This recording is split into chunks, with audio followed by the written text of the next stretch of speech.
To nation theory पहले इसकी आप बात करने वाले सावरकर थे, उसके बाद मोहम्मद अली जिन्ना थे। जिन्ना से हमारा कोई ताल्लुक ही नहीं है। अखिलेश यादव को ये समझना चाहिए, कोई वोटर इससे खुश होगा, वो तो गलती कर रहे हैं, तो दोबारा कोई हिस्टोरियन के पास बैठकर हिस्ट्री पढ़ने की उनको ज़रूरत है। क्रिएशन ऑफ पाकिस्तान जो था वो तो मेन आर्किटेक्ट जिन्ना थे। तो आप ये कहिए कि सरदार पटेल ने आरएसएस पर बैन लगाया था, मिठाई बांटी जब गांधी का कत्ल हुआ था।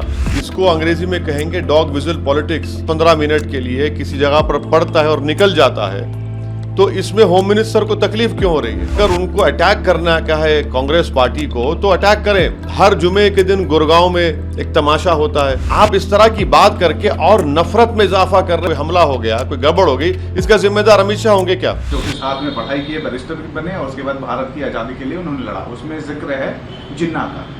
और अब उनके ऊपर पॉलिटिकल हमले हो रहे हैं कि जिन्ना का नाम इन दो बड़े लोगों, बड़े नेताओं के नाम से जोड़ना सही नहीं है।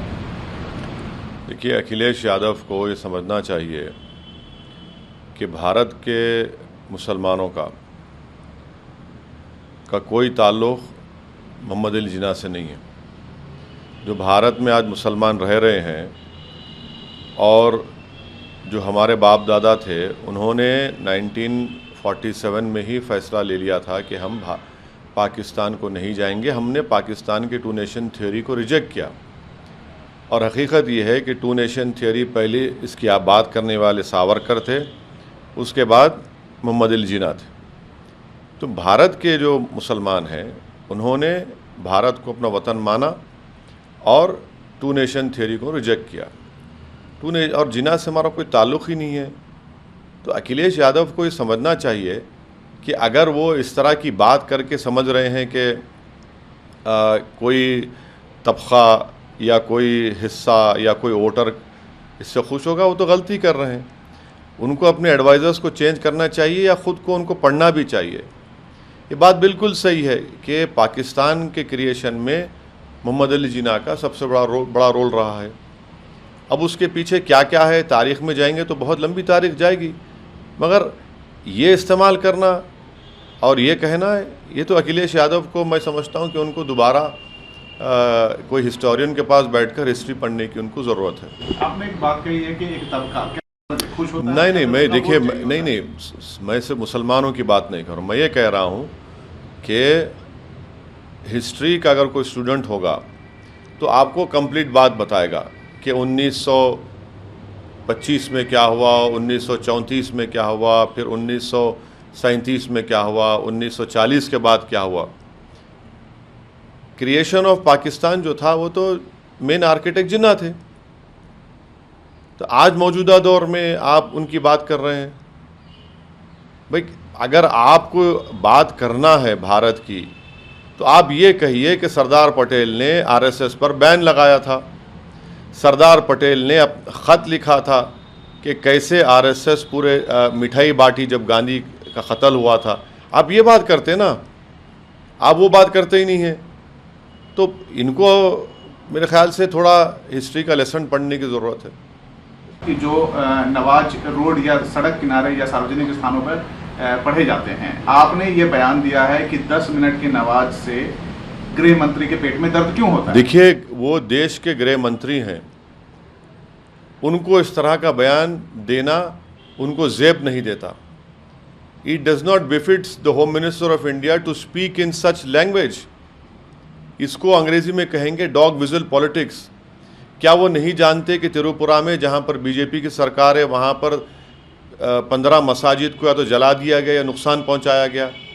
क्या वो नहीं जानते कि गुड़गांव में पुलिस के परमिशन रहने के बावजूद भी right wing Hindutva organisations protest करती हैं, नमाज के वक्त चीख पुकार करती हैं? और तीसरी बात यह है कि अगर मुसलमान जुमे की नमाज 10-15 मिनट के लिए किसी जगह पर पड़ता है और निकल जाता है, तो इसमें होम मिनिस्टर को तकलीफ क्यों हो रही है? क्या वो सिर्फ एक रिलीजन के होम मिनिस्टर हैं या पूरे देश के होम मिनिस्टर हैं? क्या वो तमाम रिलीजन के होम मिनिस्टर हैं या सिर्फ एक आइडियोलॉजी के होम मिनिस्टर हैं? कम से कम अगर उनको अटैक करना क्या है कांग्रेस पार्टी को, तो अटैक करें, मगर रिलीजन को क्यों लेके आते वो बीच में? क्या वो सिर्फ एक ही रिलीजन के मानने वालों के होम मिनिस्टर है अमित शाह?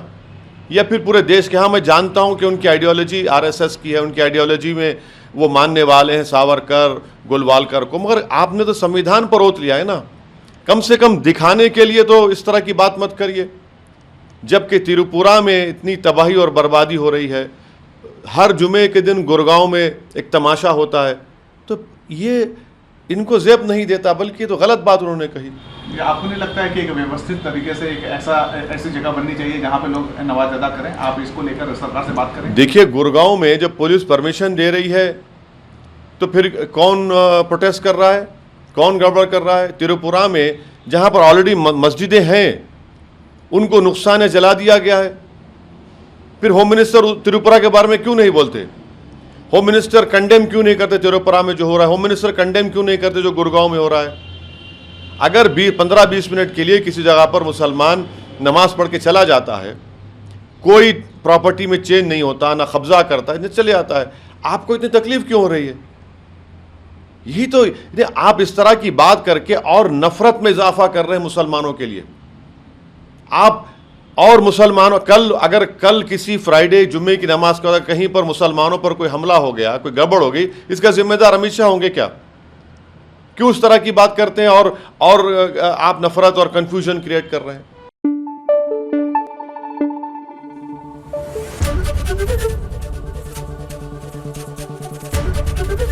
एबीपी न्यूज आपको रखे आगे।